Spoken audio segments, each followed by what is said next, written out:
Alors, c'est une recherche qui a été conduite principalement dans un centre de formation professionnelle, mais il y a eu des validations qui ont été faites par la suite auprès d'enseignants à l'extérieur. L'objectif, c'était de dresser un premier état des lieux de la situation parce qu'on n'avait pas du tout idée de ce qui se passait dans ce milieu-là, en portant une attention particulière aux enjeux, aux acteurs clés, aux besoins, au contexte, au type de risque et puis au groupe d'enseignants ou d'élèves qui pourraient vivre des situations différentes. Et de favoriser aussi le développement d'un réseau d'acteurs clés concernés par la santé et sécurité au travail dans les centres de formation professionnelle. Alors, pourquoi on a fait cette recherche? Il y a 4 grandes raisons, en tout cas 4 axes qui ont été l'objet de cette recherche-là. D'abord, côté travail et santé des enseignants, par des recherches et par les liens que j'ai, moi, à l'université avec les enseignants qui viennent de ce secteur-là, on se rend compte qu'il y en a beaucoup qui se disent fatigués, stressés. Les conditions d'emploi ont été documentées aussi. L'insertion en emploi est particulièrement difficile, très rapide, brutale même. De la précarité, une attrition qui est élevée dans les premières années. Des enseignants qu'on sait aussi qui déclarent peu les lésions qu'ils peuvent subir. Du côté des élèves, il y a une recherche importante qui a été menée par Girard et collaborateurs, Gilbert, en 2006, qui a montré que des jeunes qui sont à l'école en train d'apprendre les métiers peuvent se blesser déjà à ce moment-là. Et une autre recherche qui avait montré que les filles aussi qui se trouvent dans des situations de stage, de fin de programme d'études, quand elles vont dans les milieux de travail, subissent la discrimination, du harcèlement dans des secteurs comme la carrosserie, par exemple. Côté enseignement-apprentissage aussi, on sait que traditionnellement, dans les métiers, ce n'est pas tellement intégré la formation aux tâches, puis la formation santé et sécurité au travail, souvent détachées l'une de l'autre. Une seule université, l'UQAM, offre un cours spécialisé en santé au travail pour ces enseignants-là. Donc, il y a beaucoup de travail à faire. Souvent, ils ne sont pas très formés, puis leur représentation de la santé et sécurité au travail, c'est plutôt comme une attitude, un savoir-être individuel, puis la santé n'est pas considérée dans sa globalité. Les aspects physiques seulement, c'est ce qui domine. On sait donc aussi qu'il y avait un contexte particulièrement favorable. La CSST est présente dans les centres de formation professionnelle depuis déjà un certain temps avec une offre de services qui favorise le développement de la santé et sécurité au travail. Le ministère et la CSST sont associés dans cette démarche-là. En même temps, on sait qu'il y a des aspects de santé et sécurité au travail qui ont disparu des programmes d'études. Alors, dans tout ce contexte-là, l'idée, c'était d'essayer d'avancer un peu sur ce terrain-là avec l'analyse de ces 4 axes-là. Donc, les partenaires sociaux qui ont été impliqués pendant toute la recherche, d'abord CSST, MELS, et la CSQ, et la Fédération des commissions scolaires du Québec, l'Institut national de santé publique aussi s'est impliqué par la suite, et aussi l'IRSST qui a été impliqué tout au long. Côté méthode et approche, l'approche, c'est l'ergonomie de l'activité de travail qui est systémique et participative, qui est appliquée ici aux situations de formation, d'apprentissage, avec une analyse différenciée selon le genre pour être sûr de ne pas échapper des problématiques qui sont vraiment importantes et pour les hommes et pour les femmes, avec une combinaison de méthodes pour essayer d'avoir une triangulation avec des entretiens individuels, collectifs, observations, questionnaires auto-administrés. Donc, une belle combinaison de tout ça qui a pris un certain temps avec 76 participants qui ont été impliqués. 68 dans le centre de formation, 8 à l'externe, et vous voyez les différentes catégories de personnes qui ont participé. On a ciblé, on ne pouvait pas faire tous les programmes, 3 programmes d'études. Ceux qui ont participé de façon plus importante, coiffure et électromécanique de systèmes automatisés. Alors, dans le centre de formation, pour commencer, c'est important de dire qu'il y a vraiment des gros efforts qui ont été faits par l'administration pour s'engager dans la démarche avec la CSST pour répondre aux attentes d'amélioration pour la sécurité machine, le cadenassage, secteur construction. Et on fait beaucoup d'améliorations, apporté beaucoup d'améliorations. Par contre, ça a été très difficile d'obtenir des données organisées sur les accidents ou les lésions déclarées. Seulement sur 7 mois qu'on a eu accès. Tous les gestionnaires, tous les intervenants qu'on a rencontrés disent on fait confiance aux enseignants pour s'occuper de la santé au travail. Et ça veut dire on leur délègue beaucoup le dossier. Parce que, bon, malgré tous les efforts qui sont faits, il n'y a pas de budget qui est consacré à ça. Il faut aller grappiner, aller chercher ça à la commission scolaire. Il n'y a pas de ressources spécialisées non plus. Avec le temps, ils ont trouvé une ressource externe qui a pu les aider un peu, mais vraiment, tout le développement s'est fait de façon relativement autonome. La direction a été épuisée. Il y a peu d'enquêtes d'accidents pour ne pas dire pas. Il n'y a pas de registre non plus, même si la direction pense qu'il y en a dans les départements. Donc, il n'y a pas de prévention dans d'autres secteurs que ceux qui sont visés par la CSST à l'intérieur du centre de formation. Donc, les secteurs traditionnellement masculins, principalement, où on trouve des machines, on trouve des installations sur lesquelles la CSST a demandé des interventions. Donc, c'est beaucoup un travail en silo. Et puis, les enseignants là-dedans, bien, même si il y a du travail qui se fait dans ces secteurs soutenus par la CSST, ils ne se sentent pas beaucoup soutenus pour effectuer leur travail. J'ai essayé de représenter de façon schématique les différents grands acteurs qui sont concernés, disons, par la problématique, les différentes ressources externes. Et puis ici, vous avez comme un peu le scénario des principales personnes ou groupes de personnes qui sont impliquées quand c'est un projet qui est visé par la CSST. Donc, la direction s'implique, la direction adjointe, chef de groupe, les enseignants. La CSST est très active, les ressources syndicales. Donc, il y a quand même une certaine dynamique qui s'installe autour de ces projets-là. Et donc, il y a quand même des améliorations qui sont portées par un groupe. On pourrait parler d'une dynamique collective quand même de développement. Quand on regarde la situation du côté d'autres programmes qui ne sont pas visés par la CSST, on se trouve avec vraiment au front, effectivement, les enseignants, chefs de groupe, magasiniers qui portent entièrement toute la responsabilité de développer la santé au travail et avec beaucoup de difficultés à faire remonter vers le haut.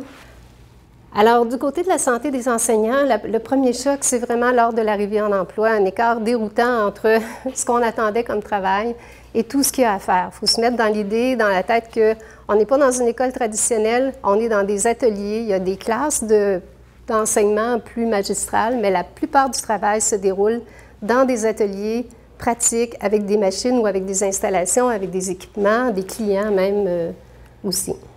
Alors, il y en a qui disent, on connaît bien notre métier, mais la matière qui entre dans le cadre du cours, on ne sait pas toujours. Donc, il ne faut pas trop que ça paraisse pour ne pas insécuriser les élèves et savoir où chercher et revenir avec l'information. Donc, les enseignants, quand ils arrivent, trouvent ça très difficile de masquer l'insécurité, le sentiment d'incompétence, tout ce qu'ils ont à apprendre face aux élèves.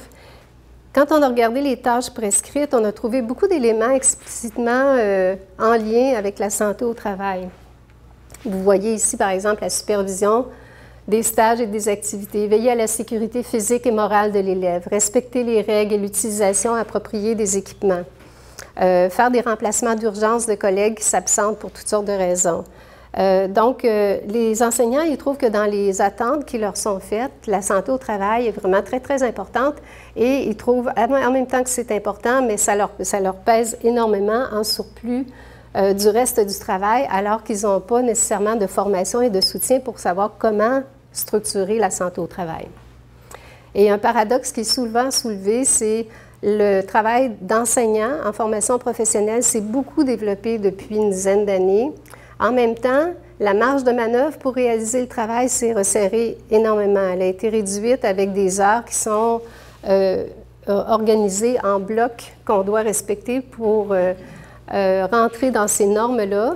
Alors, le travail de planification, de correction, les lieux pour le faire sont vraiment des contraintes très importantes pour eux maintenant et pour pouvoir avoir une soupape pour protéger leur santé aussi à l'intérieur de ça. Alors, quand on leur demande qu'est-ce qu'ils font comme travail, c'est frappant de voir comment ils parlent de gérer. Gérer, gérer, gérer, c'est le mot qui revient tout le temps. Gérer toutes sortes de choses, les élèves, le groupe, le temps, les ressources matérielles, qui est un enjeu très, très important de leur côté. Se gérer soi-même, gérer son stress, ses peurs. Alors, c'est la première manière dont ils décrivent le travail. Et quand on leur demande qu'est-ce que c'est leur enseignement, on dirait qu'ils ont du mal à le voir parce que c'est tellement imbriqué dans le suivi des élèves, à travers toutes sortes d'activités d'apprentissage en atelier, que les interventions sont diffuses et puis ils ont du mal à décrire effectivement ce qu'ils font. Et ils disent, c'est un exemple, le plus difficile, c'est gérer ça et rester en état. Gérer tout ça et rester en état. Ici, on est dans un contexte de coiffure avec une activité où il y a des clientes qui viennent au salon pour une activité de coloration. Et pour l'enseignante, bien, toute cette séquence-là, elle se déroule avec aucune interruption depuis 8h02 le matin jusqu'à midi. des suivis individuels de 2 groupes qui travaillent ensemble, du grand groupe en même temps, la gestion des équipements, les séchoirs, les serviettes, etc., les lieux, les clientes, des interruptions répétées par des personnes qui viennent de l'extérieur chercher du matériel également, travail debout prolongé, du bruit, des odeurs, une circulation importante, pas de pause, une collation qu'on mange debout à travers la coloration et tout ça. Donc, vous voyez un petit peu le portrait, c'est beaucoup comme ça que ça se passe dans les ateliers et surtout, justement, en coiffure par rapport à électromécanique de système automatisé où le travail, il se fait en séquence un peu plus interrompue que dans ce cas-ci. Alors, sur le plan de la santé psychologique, ça ressort beaucoup, c'est ce que j'ai mis à droite. Tous les enseignants parlent du burn-out, la peur du burn-out, de l'épuisement des autres, jamais eux. Il y en a 2 qui ont fini par dire que oui, elles avaient été victimes finalement d'une situation plus avancée qui avait conduit à un arrêt de travail, mais c'est omniprésent cette préoccupation-là et c'est pas du tout documenté dans le centre de formation. La fatigue, des maux de tête, des inquiétudes, c'est vraiment très, très important. Il y a une tension, un stress qu'on sent tout le temps. Et c'est finalement très, très impressionnant de voir à quel point tout le monde s'occupe, pas tout le monde, mais beaucoup de gens à l'intérieur du centre de formation s'occupent de la santé et sécurité des élèves, mais personne ne s'occupe de celle des enseignants. Alors, vous voyez à gauche un extrait, c'est comme une représentation et de le faire pendant 6 heures en ligne. Une journée de travail grille beaucoup d'énergie, 20 élèves à surveiller sur des machines, c'est exigeant. Travailler à la maison, une journée sans cours au calme aide à recharger les piles, mais c'est plus possible maintenant dans l'organisation du travail. Côté enseignement-apprentissage, une des choses que j'ai faites, ça a été d'aller voir les programmes d'études, les rapports d'analyse de situation de travail, premièrement, qui sont les documents, la démarche et les documents qui conduisent ensuite à la conception des programmes d'études par le ministère. Et étant donné que pour les rapports d'analyse de situation de travail, il y a beaucoup de gens qui sont regroupés, qui viennent du secteur, on documente aussi à travers ça les risques à la santé et sécurité au travail et la CSST, elle est invitée à participer aussi, à assister, à observer plutôt et à commenter par la suite. Et c'est intéressant de voir l'écart qui se produit entre les deux, dans les 2 cas. Dans le rapport d'analyse de situation de travail, les intervenants en parlent du stress, des risques chimiques et posturaux, mais pour certaines tâches. Et puis, la gestion du stress, elle est vue comme une habileté psychologique, plus que comme des compétences à développer. Il n'y a pas de savoir qui est associé à ça. On renvoie au contrôle de soi. Et quand on arrive dans le programme d'études, c'est déjà pas tellement exhaustif, mais il y a quand même une richesse dans l'AST qui disparaît en bonne partie quand on arrive dans le programme d'études. Même si on en parle ici et là à travers le programme d'études, c'est traité toujours comme étant contrôle de posture, contrôle de soi. Et il y a même très souvent un glissement de sens entre s'occuper de la cliente, la sécurité de la cliente et la santé-sécurité de la travailleuse. On parle plus de la cliente à plusieurs endroits qu'on parle de la situation de la travailleuse. Donc, il y a quelque chose de préoccupant à ce niveau-là. Puis quand on questionne les élèves sur leur représentation de la santé au travail, on voit bien la relation entre les deux. Hein, les filles, elles parlent de protéger la cliente, ensuite se protéger. Sécuriser l'environnement, il y a la présence de produits chimiques, mais il n'y a pas de prévention associée à ça. Donc, les moyens de prévention, vous les voyez, posture, massage, s'asseoir. Et ce qu'elles retiennent, c'est l'entretien de son poste immédiat et les bonnes postures. Les enseignantes en parlent tout le temps, il faut faire attention pour protéger le dos et les épaules, faire des étirements, mais quand tu as déjà le corps magané, faire des étirements, ça ne change plus grand-chose. Et ça, il y en a plus qu'une qui le disent, elles sont déjà abîmées. Et c'est à l'école que ça se passe. Du côté d'électromécanique de système automatisé, c'est déjà plus riche, probablement parce que c'est un secteur qui est visé aussi par la CSST depuis longtemps. Même si souvent on renvoie au respect des règles de santé et sécurité, on parle aussi d'agir sur les risques. C'est la première fois que ça apparaît. Dans l'autre programme d'études, ce n'est pas du tout présent. Et pourtant, la portée est atténuée parce qu'on dit aussi que la première responsabilité, c'est le travailleur, ce qui n'est pas conforme à la loi par ailleurs. Et donc, il y a comme un discours un peu ambivalent, on pourrait dire, autour de la santé et sécurité au travail. On trouve beaucoup de choses dans le programme d'études. On fait des activités pour essayer d'agir sur les risques, donc on va quand même un peu plus loin que dans l'autre programme.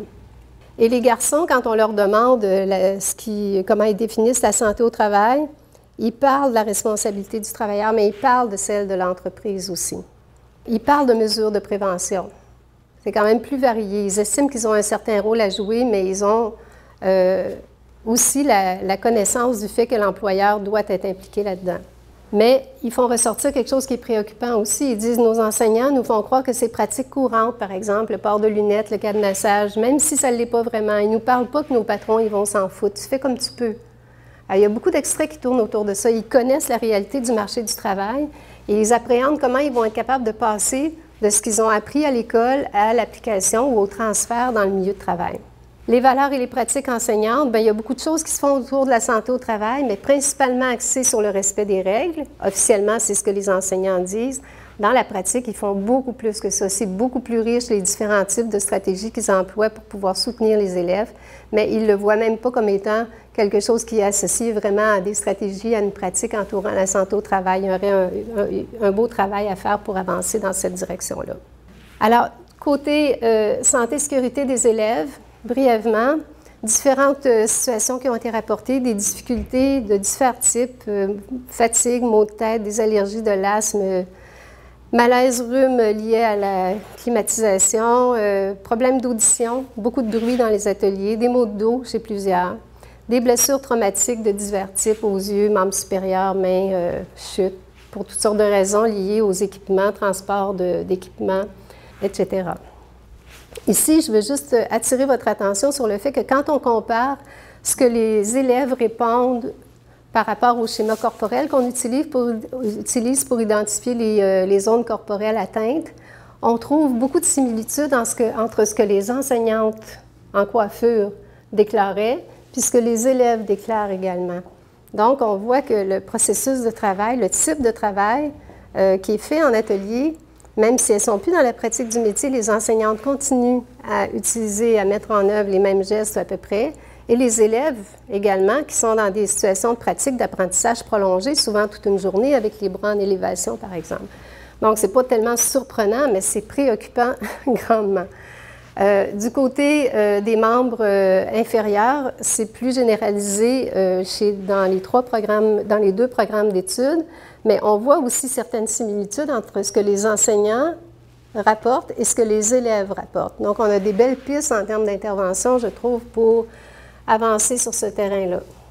Un aspect qui est très important, qui passe inaperçu au départ, ce sont les élèves féminines en électromécanique. On en a vu une, en fait, dans ce programme-là, mais on en a vu aussi dans d'autres programmes d'études pour aller chercher un échantillon plus large. Et tout le monde affirme que dans l'école, ça s'est beaucoup amélioré, dans l'ensemble des écoles, d'ailleurs, les centres de formation professionnelle, et que c'est plus un problème de pouvoir rentrer dans les programmes d'études. Mais ce qui est mis en évidence beaucoup, c'est que malgré ça, il y a des difficultés qui sont vécues à l'école et il y a des difficultés très importantes qui sont vécues dans les milieux de stage. Bon, ici, c'est un entretien collectif avec des élèves qui réagissent à la présence d'une femme et il y en a un qui dit « Bien, nous autres, on l'a découragée, mais elle est encore là. » Alors, je discute avec eux. Qu'est-ce que vous lui avez dit? Ça se dit peut-être pas ici. Et on rit. Toutes les jokes sexistes, un autre finit par dire. En fait, on l'a préparée pour sa future job. Est-ce que ça marche, je demande? Bien, elle est encore là, ça a marché. Ça prouve qu'elle veut, hein, dit un garçon. Et la fille qui est là dit, bien, c'est un bon avant-goût de ce que ça va être. Hein? Ça dit que ce ne sera pas facile au début, dans le milieu de travail, la discussion continue. Alors, on est dans un contexte tout à fait protégé ici, et puis ça a duré pendant très, très longtemps, cette situation-là problématique. On a travaillé 3-4 rencontres sur le développement de pistes de travail avec les partenaires. On s'est entendu comme sur 5 grandes priorités qui faisaient un consensus chez tout le monde. Premièrement, sensibiliser tous les intervenants en FP à un nouveau regard sur les 4 axes. Ils ont convenu que c'était vraiment très important de tenir les 4 et qu'ils sont interdépendants. Former tous les intervenants et mettre en place les ressources pertinentes. Partir des besoins et des pistes de travail identifiées par les enseignants et à poursuivre d'ailleurs dans l'identification pour développer sur les 4 axes. Passer d'un portrait local à un portrait provincial et étudier ou documenter, selon le cas, les structures en place et les développements actuels. Alors voilà, je vous ai livré ça un peu rapidement. Il y aurait beaucoup de choses à dire. Je vous remercie beaucoup et puis vos questions sont les bienvenues.